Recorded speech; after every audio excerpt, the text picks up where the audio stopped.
¡Acción! Capítulo 16.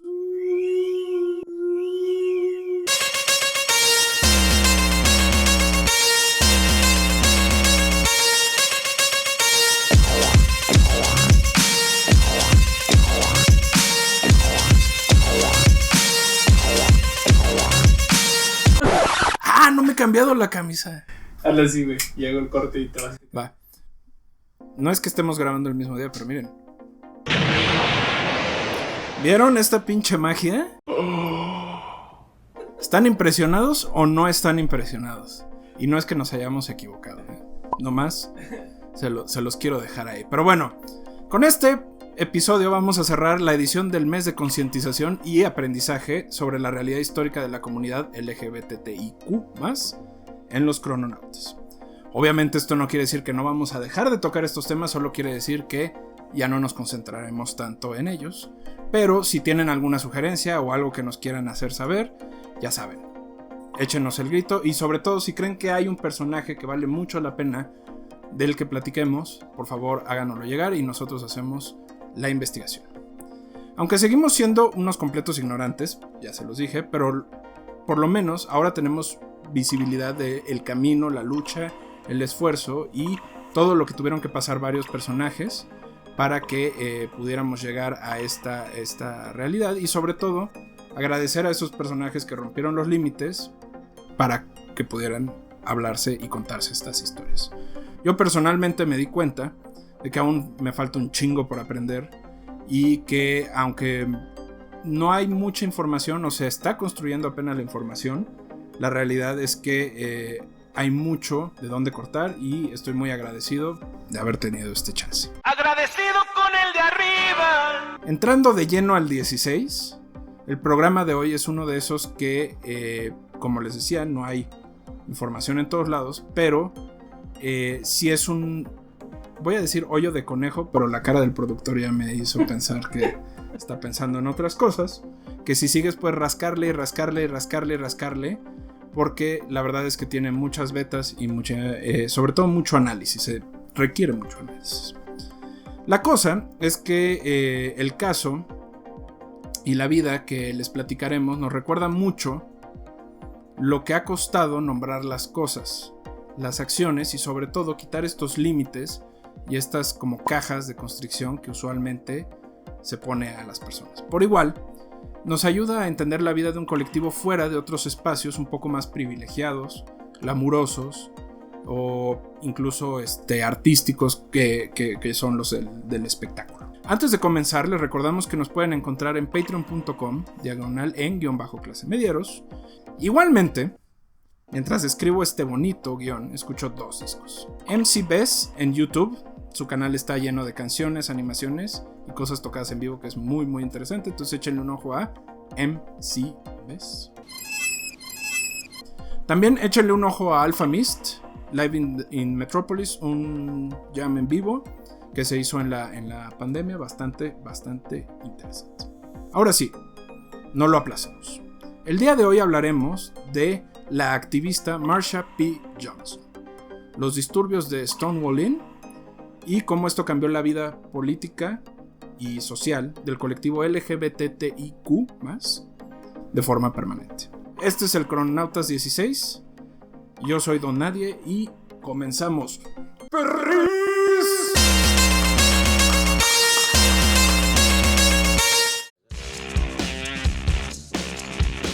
Crononautas. As long as my people don't have their rights all across America, there's no reason for celebration. Darling, I want my gay rights now. I think it's about time the gay brothers and sisters got their rights. Get enough shit now!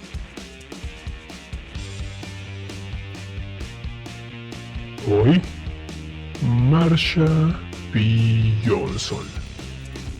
Les voy a dar su Sweet 16. Capítulo 1. Uno pierde la cuenta.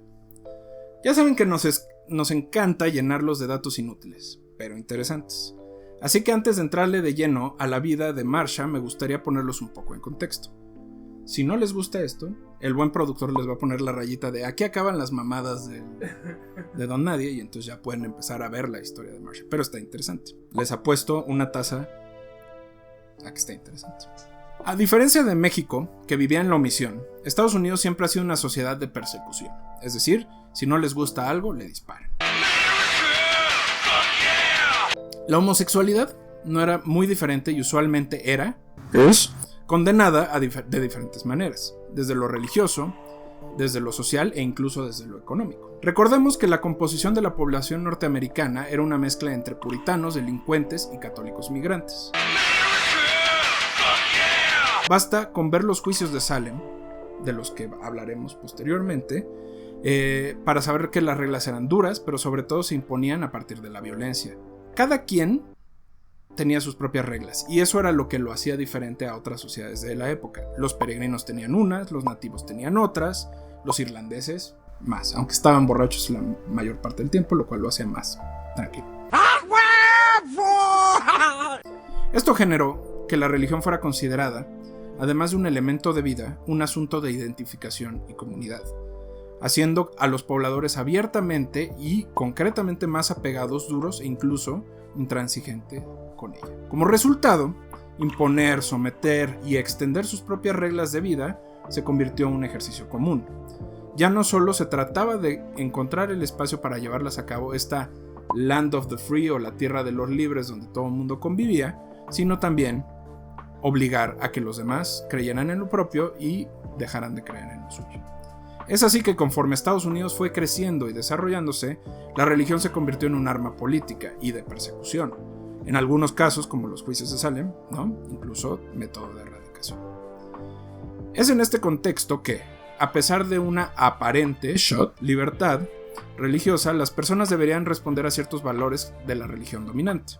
Nada grita más esta mezcla que un billete en donde la frase central es "In God we trust", o "En Dios confiamos".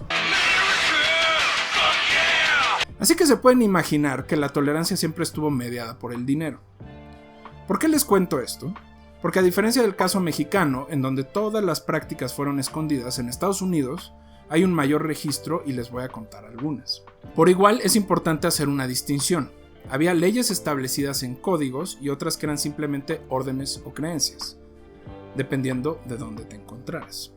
Por ejemplo, ser homosexual había estados donde era ilegal, no podías tener contacto con una persona sexual con una persona de tu mismo género, al nivel de tener sexo con animales, ¿no? O sea, estaban al mismo nivel de cosas. Bueno, también Estados Unidos y los estados de Estados Unidos son el lugar de las leyes más pendejas de la historia. Y algún día haremos un programa de eso, si no aquí en Clase Medieros, todos los martes a las 9. Bueno, la gran base de esto es la creencia por psicólogos y psiquiatras de la época de que la homosexualidad era un trastorno mental. Desde 1952, fecha de la primera edición, hasta 1990, cuando la Organización Mundial de la Salud decide sacarla, ser homosexual requería tratamiento y estaba incluida en el Manual de Padecimientos Mentales. Hasta 1990. Y aquí es donde la cosa se pone peor, porque los tratamientos eran diversos, poco probados, experimentales y usualmente muy crueles. Cuando se trataba de tratamientos psiquiátricos, la cuestión iba desde terapia, internarlos en un hospital psiquiátrico, someterlos a electroshock o incluso hacerles lobotomías. Si se trataba desde lo médico, se utilizaban métodos de castración química o física. Había campamentos de corrección en donde se aplicaban terapias de conversión o incluso violaciones correctivas. Había un lugar en California que aparentemente probaba todas las anteriores. Un centro de reclusión en Atascadero en donde las personas eran enviadas y a quienes operaban el centro se les daba completa libertad de operar como quisieran, siempre y cuando devolvieran al familiar curado. ¿Qué quiere decir esto? Que el día de mañana, si el productor decidía que lo suyo era cogerse a otro productor, lo mandaban a este lugar y la familia firmaba varios releases, varios acuerdos de no demandar al centro de corrección, y ellos podían hacer lo que quisieran contigo siempre y cuando te regresaran heterosexual a tu casa, cosa que no sé cómo lo hacen, porque la mayoría de la gente que regresaba o traumada o había muchas otras cosas, ¿no?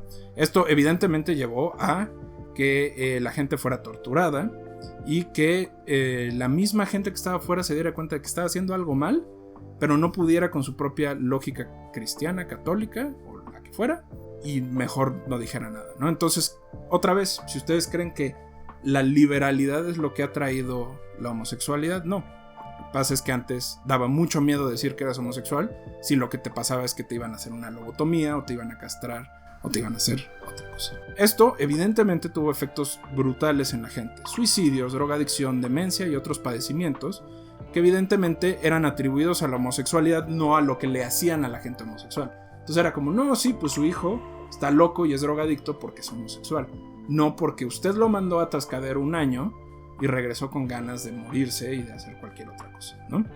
Incluso se llegó a pensar, y hay documentos médicos probados, de que podía ser contagioso y que ser heterosexual requería de un entrenamiento al que sometían niños y niñas en todo Estados Unidos. No mames.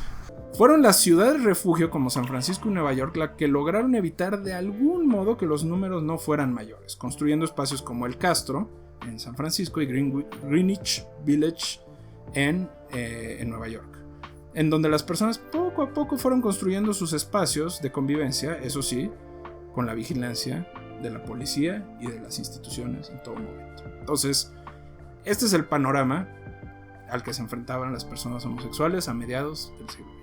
Capítulo 2. P es por no te fijes, don't mind about it.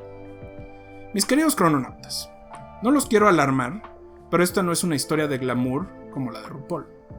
Esta es la historia de una realidad cotidiana de una persona que luchó contra su propia humanidad y contra lo que la sociedad pensaba de esa humanidad.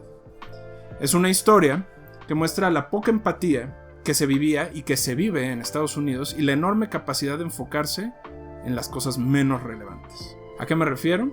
Comencemos. Marsha P. Johnson nace en New Jersey bajo el nombre de Malcolm Michaels Jr. el 24 de agosto de 1945.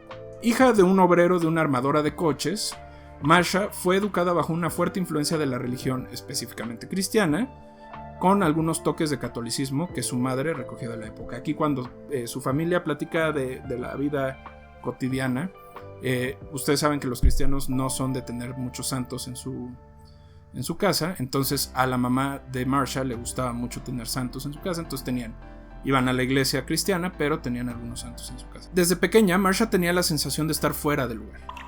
Estar fuera del lugar aquí implica que aquel pequeño niño que se paraba frente al espejo no conectaba con su esencia y con el alma que vivía dentro de él. Las normas de conducta, los juegos, la ropa y en general todo lo que se atribuía al género masculino en aquella época le parecía poco para mostrarse con plenitud.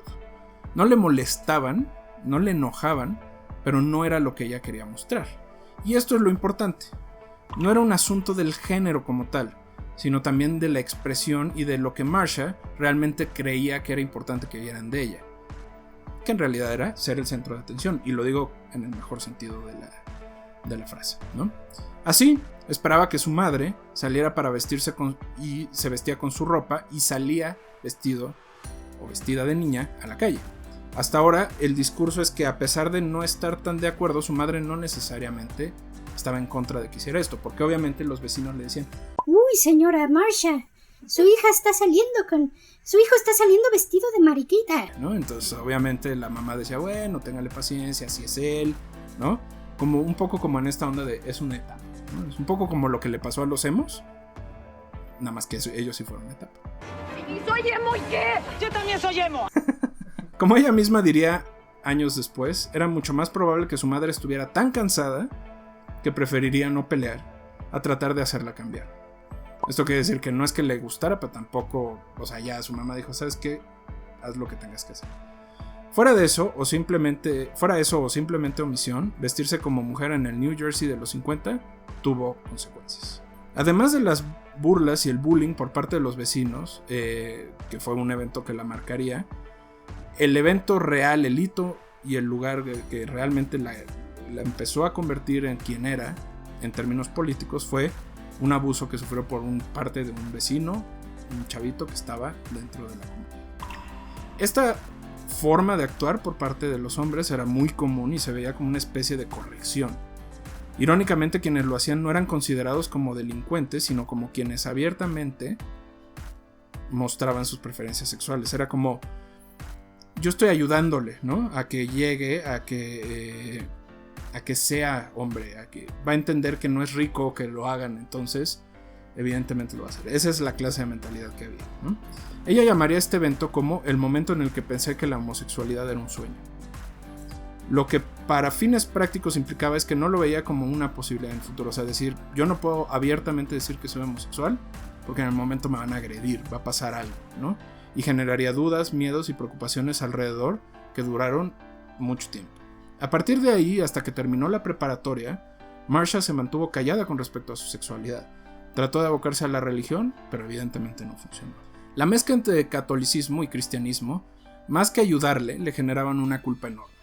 Igualmente no ayudaban los comentarios, chistes, bromas y todo tipo de expresiones que demeritaban a los homosexuales, tanto dentro como fuera de su propia casa. Igualmente se volvió extremadamente callada y mantuvo un grupo de amigos muy reducido. Como es de esperarse, su apego a New Jersey y a su familia fue muy corto. Así decidió enrolarse en la Marina. Gran idea. Idea de la que se arrepintió al poco tiempo, gracias a Dios. Sobre este hecho hay poca información y usualmente es desmentido. Para algunos biógrafos es una confusión de algo que le dijo a sus padres para poder salir de su casa. O sea, les dijo, oigan, voy a la Marina, ahí nos vemos. Mientras hay otros biógrafos que dicen que sí lo hizo, pero al momento de estar ahí, el grado de discriminación y ver lo que realmente le podía pasar, decidió ni siquiera presentarse. Lo que es un hecho es que se mudó a Nueva York, con unos cuantos dólares en la bolsa y mucha idea de cómo iba a sobrevivir. Comenzó siendo mesera, pero Nueva York haría lo suyo y la cambiaría por completo. Marsha había escuchado que los grupos de queens travestis, así como la comunidad gay de la ciudad, estaba boyante. Así que ante cualquier oportunidad que tenía, salía a la calle a buscarlos. Esto no es poca cosa. Recordemos que Marsha en realidad nunca se sintió parte de ningún grupo, de ningún clan. Esta necesidad de pertenecer a una tribu y encontrar respuestas a sus propias preguntas sería algo que, si bien Nueva York no respondió por completo, le ayudó a tener un poco más claro. Al poco tiempo encontraría a las trabajadoras sexuales, que le abrieron las puertas y comenzaron a apoyar. Había algo en aquellas personas que cambió por completo su visión de ella misma, sobre todo de cómo vivirla. Ella misma señalaría más tarde que de ellas aprendió mucho sobre la liberación sexual, pero sobre todo de cómo mostrarse al mundo. Esa parte es muy importante porque las etiquetas era algo que naturalmente no le importaban. Lo que le preocupaba en realidad era dar salida a lo que pensaba, sentía y quería mostrarle algo.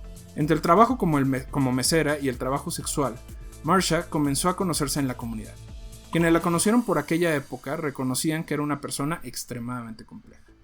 Y aquí hay dos versiones históricas muy variadas. Por un lado, se le ve de una forma un tanto santificada, donde era capaz de ayudar a sus amigas y colegas ante cualquier situación. Una persona que siempre trataba de ayudar a los demás antes de ayudarse a sí misma. Por el otro lado, se decía que era extremadamente irritable, que podía ser muy violenta y que además esa agresión siempre era detonada por ciertos elementos muy básicos. Misoginia, agresión sexual o algún tipo de deuda económica. Así que si le debían dinero a Marsha, en esa época además se llamaba Black Marsha, entonces peor todavía, te ponía en tu madre. Pero estamos hablando de una persona que medía pues casi 2 metros, ¿no? Y de raza negra, ¿no? Afroamericana muy lucha. Silvia Rivera, de hecho, su mejor amiga y compañera en los primeros años de lucha, decía que por igual se le podía encontrar peleando con otras por algún abuso que consolando personas. Ella misma reconocería que en aquellos años sufrió más de 10 ataques maníacos y que a partir de la detención número 100 por prostitución decidió ya, no voy a seguir contando. Estos años fueron definitorios para Marsha, que por un lado desarrolló la personalidad que la acompañaría por el resto de su vida, sobre todo en cuanto a la imagen y la forma de conducirse hacia los demás. A partir de entonces decidió vestir como mujer permanentemente, ser llamada como tal y en adelante ser reconocida de esa manera. Por el otro lado, comenzó a desarrollar esta vena combativa, de tener miedo a salir vestida con ropas femeninas, entre comillas, decidió hacerlo y luchar porque el resto de sus compañeras, amigas y personas cercanas lo pudieran hacer. Este hito resultó fundamental en sus decisiones, acciones y sobre todo en el lugar que tiene ahora en la historia. Esperemos que estén disfrutando este Crononautas 16 sobre la maestra Marsha P. Johnson. Les recordamos que pueden encontrarnos en Instagram como @loscrononautaspodcast, @en_clasemedieros, @ternera junior, @donnadierecord. Y vamos a ver qué nos preparó Rich, Kotay, Baltasar, el productor. Y regresamos. Este es el Clasemedieros. No, este es el Crononautas. Crononautas de Clasemedieros 16. Un aplauso.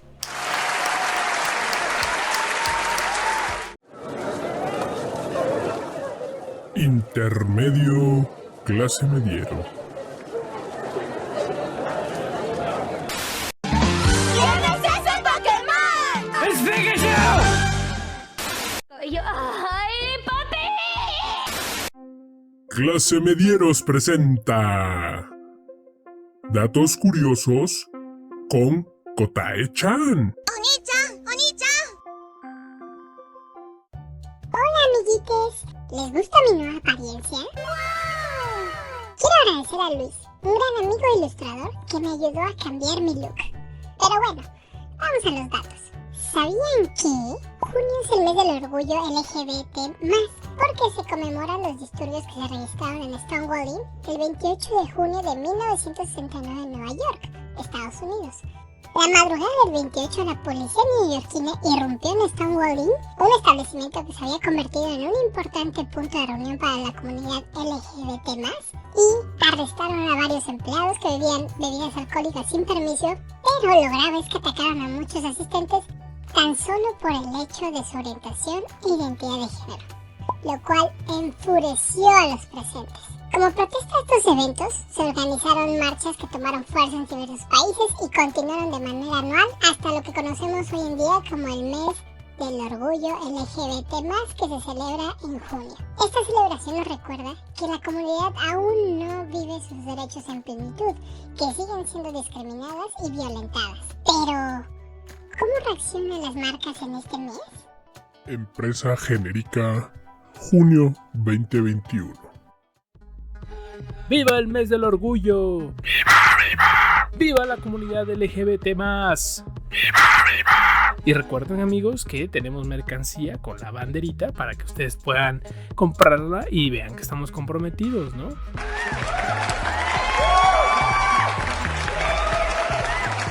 Dos semanas después. Bueno.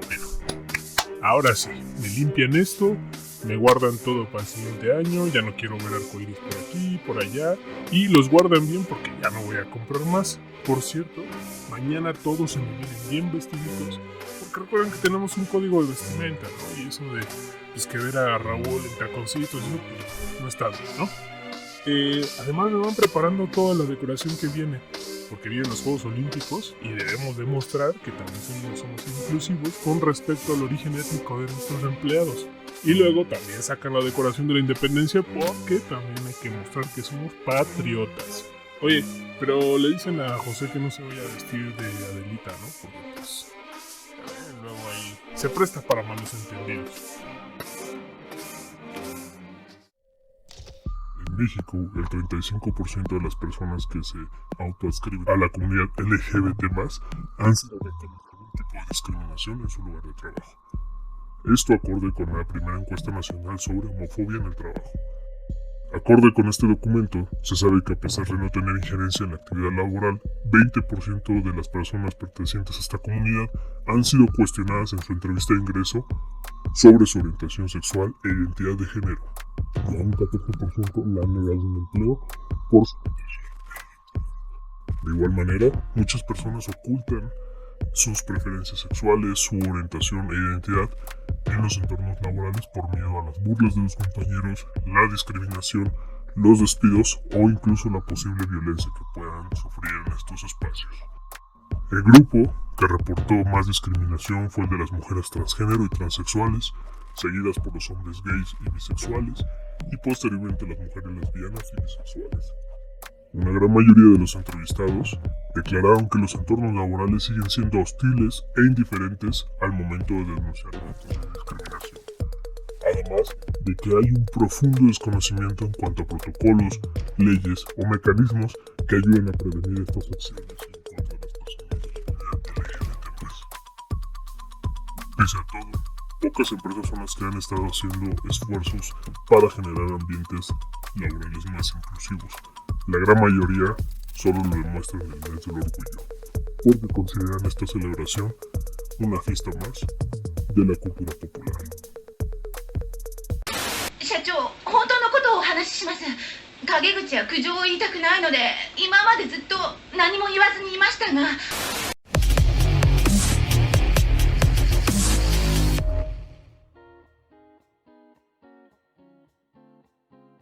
Bienvenidos, capítulo 6, Deportes desde el sofá. Yo soy Rich, esto es el intermedio clase mediero en su cápsula semanal de Crononautas. Espero todos estén muy bien. Y una disculpa mi ausencia la semana pasada. Vamos a inventar que esto es una cápsula seria, o todo bien esto es en serio cuando hablamos aquí. Y vamos a hablar de este tema delicado, peliagudo y muy sonado últimamente, polémico y otros adjetivos que podríamos ponerle, que tenemos hoy en día relacionados con el fútbol mexicano. Y disculpen si otra vez hago mención del fútbol mexicano, pero aparentemente solo me quejo cuando hablo del fútbol mexicano. Pero ahora no vamos a hablar del deporte, no vamos a hablar del nivel de la liga, no vamos a hablar del nivel de la selección, sino vamos a hablar de la pasión. Hablemos de este grito de puto, ya sea en la liga local o en los juegos de selección nacional, presentándoos cuando, ya saben, el portero va a realizar un saque de puerta, es cuando la afición grita. Todo esto, todos los adjetivos que dimos, es porque la FIFA y la CONCACAF están firmes y no quitan el dedo del renglón en castigar a la selección mexicana y a la Ferimexfoot por este grito. Es de entender y pensar que es una tontería, en mi opinión personal, que hoy en día la gente siga siendo suficientemente necia de querer seguir gritando lo que quieren, y solo pareciera porque sienten que tienen derecho y libertad, o les caga o les parece sumamente ridículo que alguien se los esté negando, y entonces vamos a neciar duro y vamos a llevar la contraria y vamos a seguir gritando. Y pensar que estando en el 2021 sea una necesidad gritar esto en el estadio, pues no lo es, ¿o sí? ¿En verdad les parece ultra necesario estar actuando de esta forma? Si vas a la iglesia, cada vez que el padre grita amén, ¿gritas puto de casualidad? O pues no creo que a algunos de nosotros nos haga falta ganas, pero pues no lo hacemos. Maduremos un poco. Es difícil esta solicitud de esta sociedad de repente hoy en día, pero pues no estará de más tratar de pedirlo, ¿no? Lo malo es cómo le hacen estas campañas con videos de jugadores o con narradores o comentaristas deportivos, que pues en realidad a nadie le importa. No va a resultar que, no voy a gritar en el estadio porque Paco Memo me lo pidió. Vale madres. Es pensar que solo prohibiéndole las cosas va a entender la gente. Lastimosamente es más importante de repente el deseo de una ganancia o de un ingreso económico a la federación que realmente ponerle un descargamiento a la afición.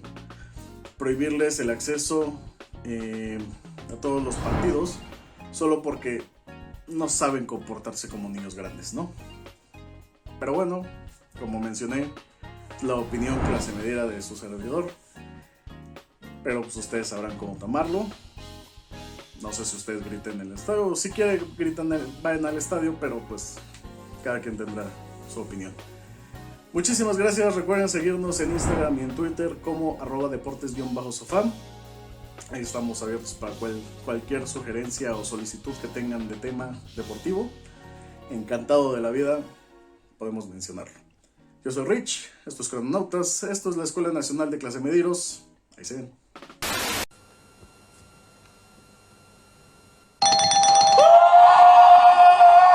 Hola, soy Ternera Junior, editor y productor de la Escuela Nacional de Clase Medieros, y estoy muy contento porque llegamos a los 10 Patreon para el equipo de Clase Medieros, incluido Akotai-chan, Bartasar y Rich y Don Nadie. Es un logro muy grande para nosotros. Muchas gracias a esas 10 personas.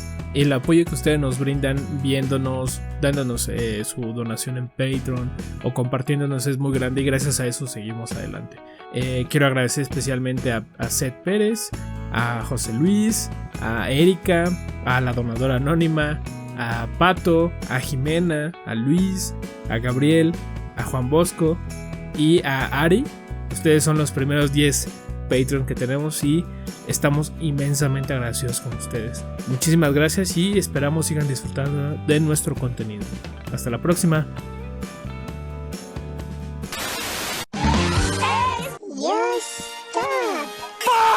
Ya verte. Ya esto está la madre, tengo que salir. Tengo que salir aunque sea a caminar. Fin del intermedio.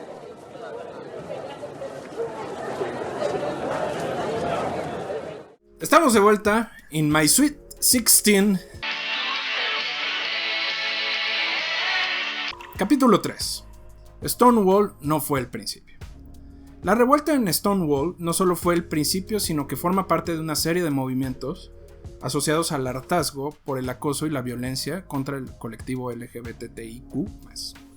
Un antecedente a considerar fue lo que sucedió en el Compton's Café en el 66, donde hombres con ropa femenina fueron detenidos porque no era considerado como tal, pero los policías tenían el libre albedrío de detener a las personas que quisieran por el hecho de estarse haciendo pasar por otros o por una conducta que pudiera incitar a la prostitución o a actos indecentes. Al tratar de ser detenidos, las personas respondieron aventando todo lo que tenían a la mano.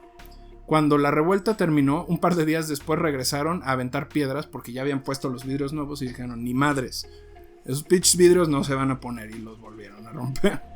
¿Por qué se hacía esto? Porque los drag y las queens y todo el grupo, digamos, del colectivo sabían que eran los mismos dueños de los locales quienes le hablaban a la autoridad porque se incomodaban de que estuvieran ahí.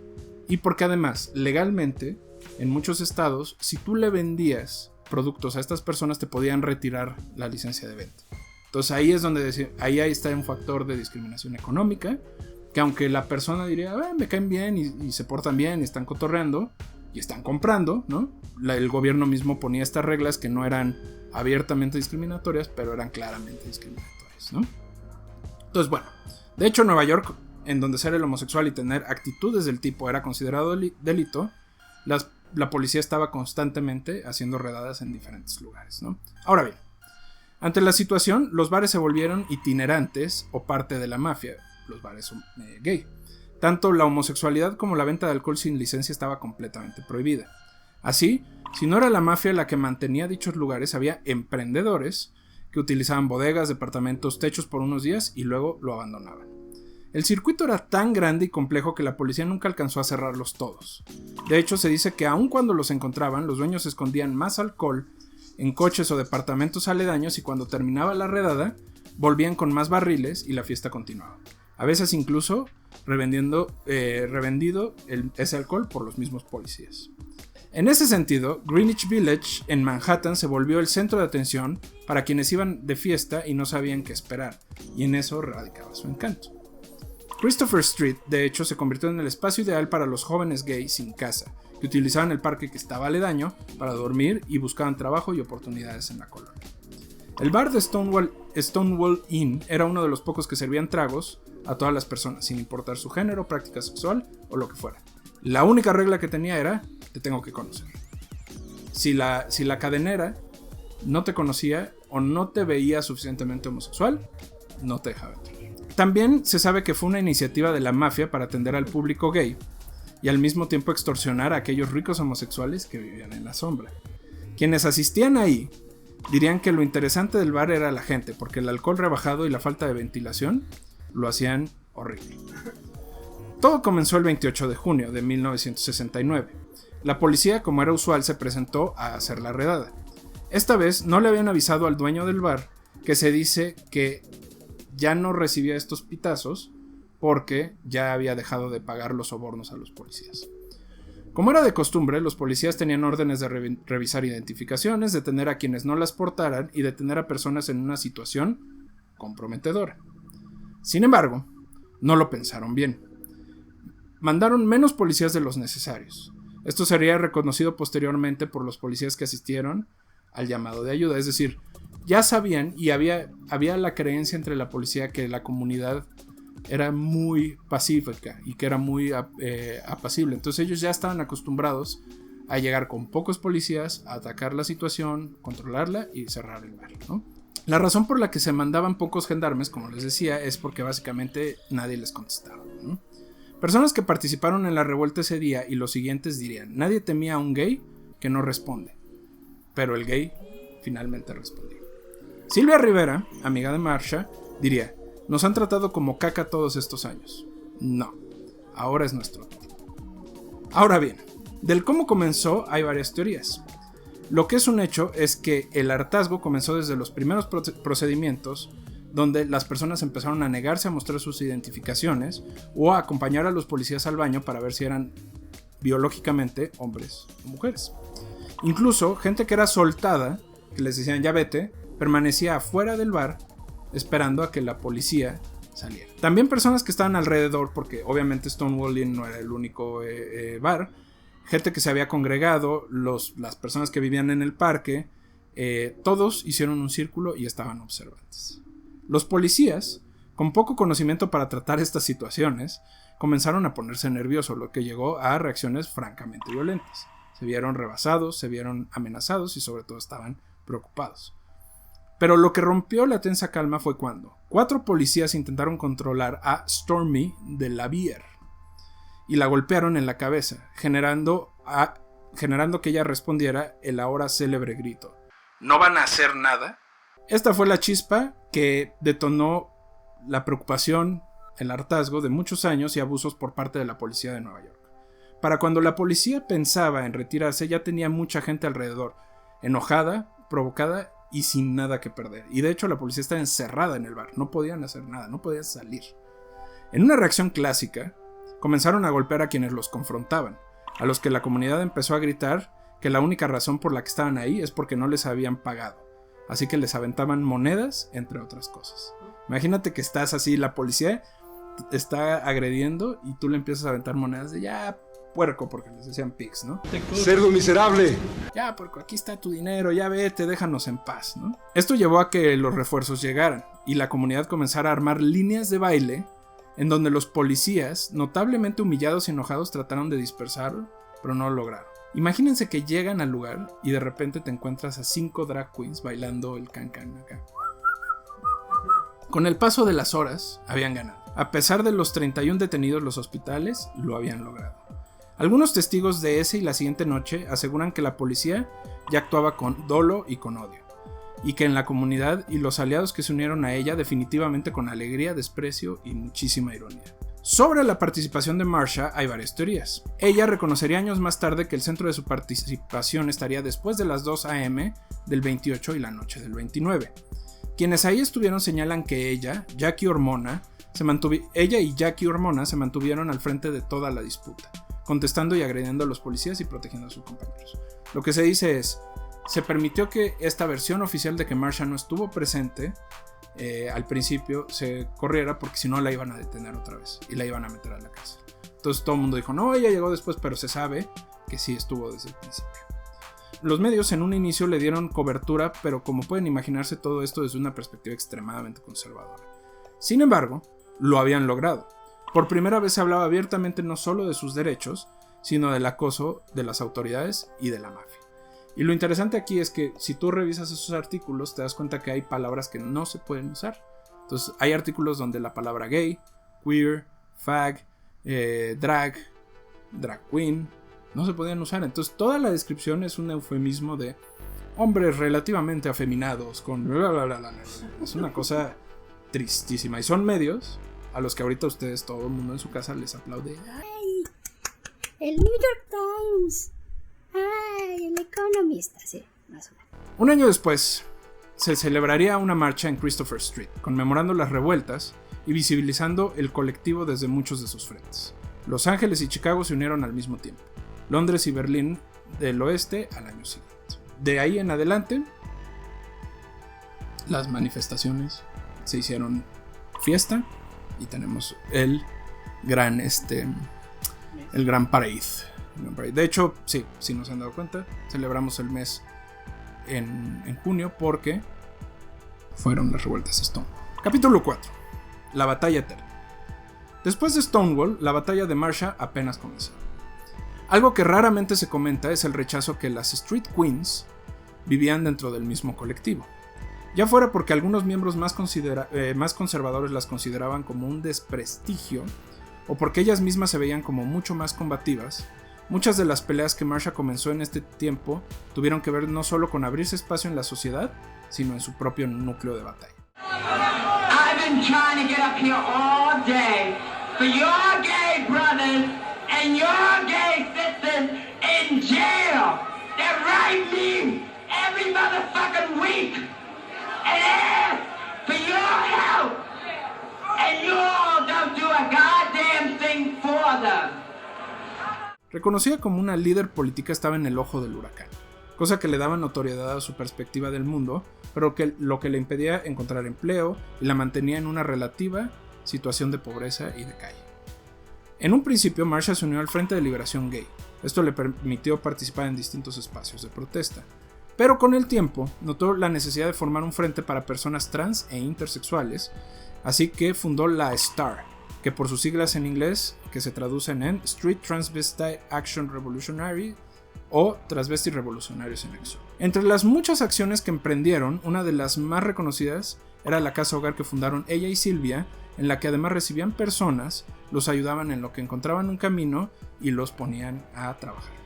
Evidentemente no duraron mucho en este espacio, incluso se les llegó a cortar el agua, la luz, pero era su casa y se puede considerar que fue el tiempo donde con mayor tranquilidad vivieron. Imagínense que no era porque no pagaran, porque Silvia y Marcia salían a trabajar para mantener a este grupo, era porque el edificio donde vivían no quería que vivieran estas personas ahí. Y era como, les vamos a cortar la luz, les vamos a cortar el agua. Entonces imagínense vivir en Nueva York en el invierno sin calefacción. Entonces pues tenían que aplicar la sandwichón, ¿no? Tenían que ponerse una tras de otra para poder pasar esos momentos, ¿no? Todo el dinero, como les decía, salía de los bolsillos y de los de Silvia, que todavía eran trabajadoras sexuales. Otro evento complicado fue cuando años después el comité que organizaba la marcha en Christopher Street le prohibió a ella y a Star, su colectivo, participar. Por lo que el día del evento, ella y su colectivo se pusieron al frente y bailaron como siempre. Otra gran aportación de Marcia fue su actividad artística. Aunque comúnmente no se le recuerda por ella, sí se le reconoce como pionera del drag más estilístico o más arte. Formó parte de Hot Peaches, un colectivo de drags, en donde hacía comedia, actuación, entre otras cosas, entre 1970 y 1990.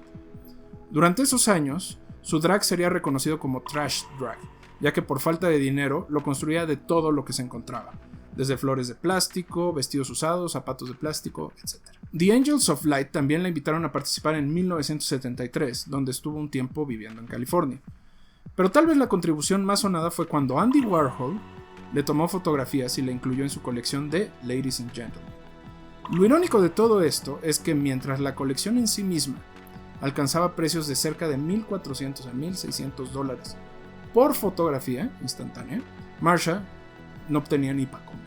¡Ay, no mames! ¡No mames! Porque no le daba, Warhol no le dio dinero nunca por eso. Le pagó esa sesión y nunca más. Era un recontramaldito. En 1992, el cuerpo de Marcia fue encontrado en el río Hudson. En un primer momento fue considerado como un suicidio, pero como siempre, prepárense porque... Teorías de la conspiración.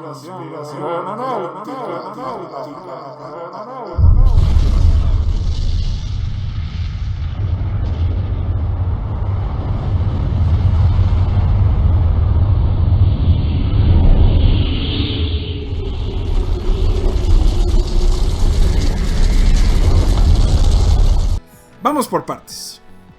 Teoría número 1. Marcia se había suicidado. Esto fue rápidamente aceptado por la policía, pero nadie que la conocía pudo aceptarlo. La razón era muy sencilla. Marcia era en sí misma una persona de pelea, y aunque sus problemas mentales eran evidentes, estaban ligados a la maníaco-depresión. Si se acuerdan de Daniel Johnston estaba en la parte más de la caída, ¿no? de la depresión. Marcia estaba más del lado de la maníaco. Entonces tenía un eco muy grande y era una persona que apreciaba mucho su ser, su individualismo. Entonces cuesta mucho trabajo pensar que se suicidaría porque sería una agresión a su propia persona, ¿no?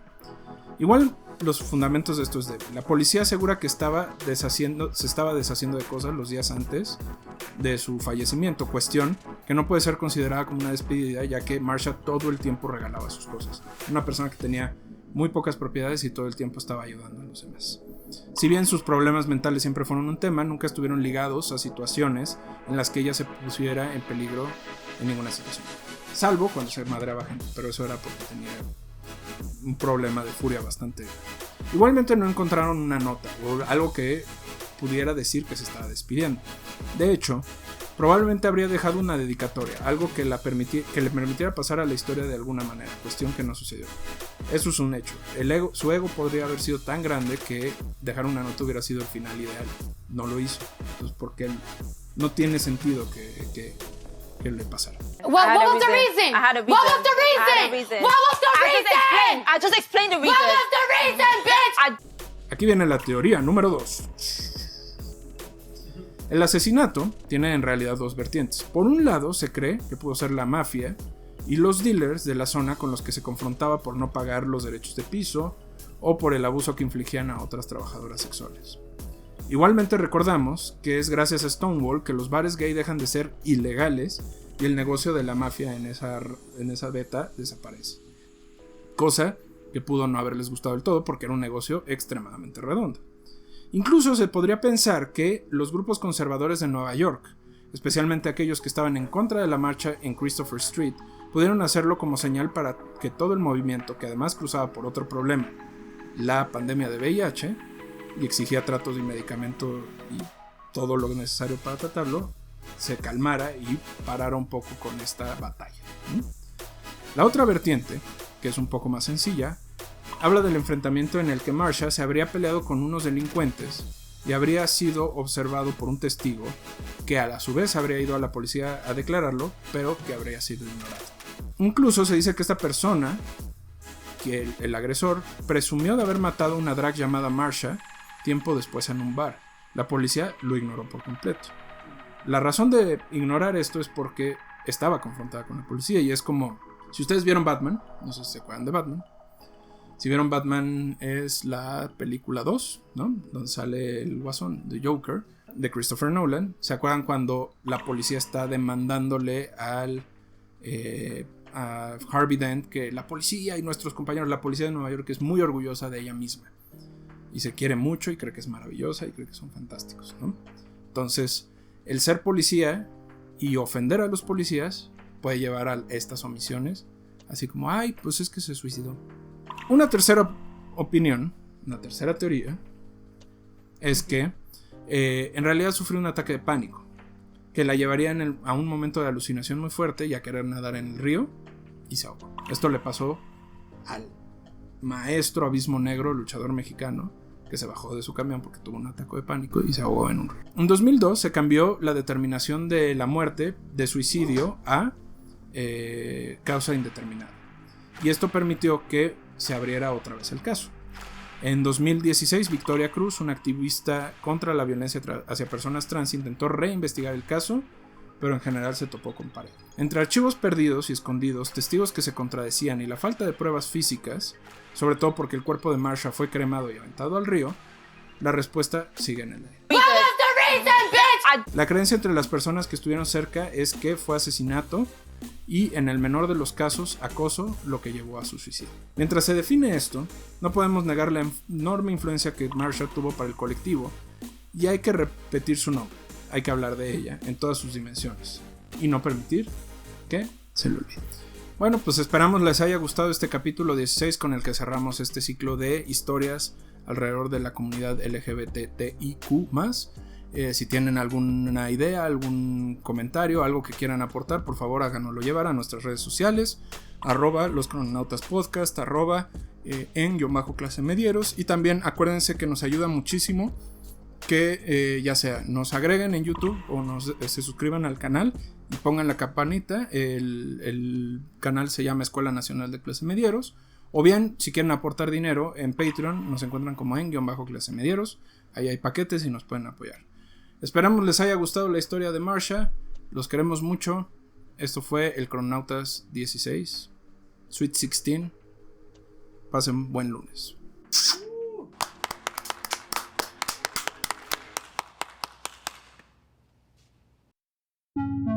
Crononautas.